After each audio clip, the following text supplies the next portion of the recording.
Sauvant le progrès, vous posez une autre question. Vous dites pourquoi l'urgence est-elle de concevoir l'iPhone 8 plutôt que de rendre l'iPhone 6 plus accessible? Au fond, pour vous, vous êtes attaché à l'idée que le progrès technologique doit s'accompagner d'un progrès social. Oui, moi je n'ai pas d'idée particulière personnelle sur le sujet, mais les Lumières disent que le progrès doit bénéficier au genre humain.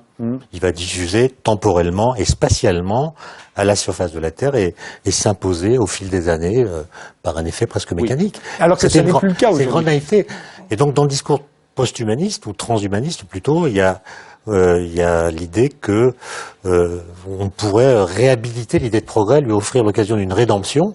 Mais quand on regarde de près les discours, c'est pas pour l'humanité, c'est pas pour le genre humain, c'est plutôt pour une petite partie qui est à peu près persuadée que le reste de l'humanité va disparaître. Ou qu'on peut s'en passer, en tout cas. C'est plutôt une philosophie de la rupture qu'une philosophie du progrès. C'est ça qui me paraît... Soyons pas trop pessimistes. On a généralisé le smartphone et même dans des pays, dans les pays d'Afrique du Nord, 96% des gens ont un smartphone. Donc l'idée sur laquelle le nouvel iPhone serait uniquement réservé. Non, il y a 1 milliard de gens qui n'ont jamais vu une prise de courant électrique de leur vie et ils ne la verront jamais. Je suis moins pessimiste que toi là-dessus. Je pense que l'électricité va se diffuser, même si ça va être un peu long, dans une partie de l'Inde et de l'Afrique. Non, mais le sujet plus important du statut de la science, du statut du scientifique, elle est problématique parce que on a aujourd'hui un conflit très important entre les gens qui sont rationnels, scientifiques, attachés à la logique d'expérimentation, et puis un courant hystérico-médiatico attisé par les réseaux sociaux. Moi, je suis très présent sur Twitter. Sur le plan scientifique, c'est hallucinant la quantité de conneries qu'on peut entendre chaque jour. Et ce conflit, cette opposition, elle est encore plus grave aujourd'hui parce que la technologie nous donne des pouvoirs énormes. Il va bien falloir réguler Homo Deus. Il va falloir...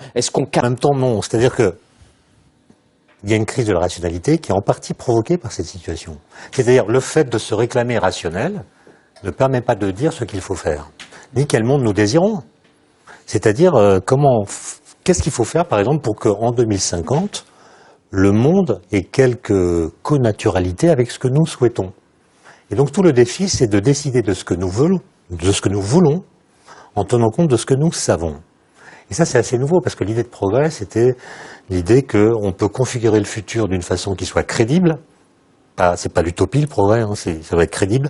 La science doit nous permettre d'y croire, et ça soit attractif pour qu'on fasse les efforts pour que cet état du futur que nous désirons finisse par se réaliser. Aujourd'hui, qu'est-ce qu'on veut pour 2050 ? Je pense que le futur n'est pas configuré. On fait de la prospective assez vague. On dit en 2050, il y aura des voitures qui remporteront le Grand Prix de Monaco. Mais ça fait pas un projet de société. Et donc, comment réinstaller l'idée de progrès, c'est-à-dire dessiner le futur d'une façon qui nous donne envie de travailler ou peut-être de prendre des mesures pour que ce futur qu'on a désiré se réalise. C'est ça qui manque, à mon avis, qui fait que le futur est investi par toutes sortes de peurs, par le fait qu'il est en jachère intellectuelle. Mais justement,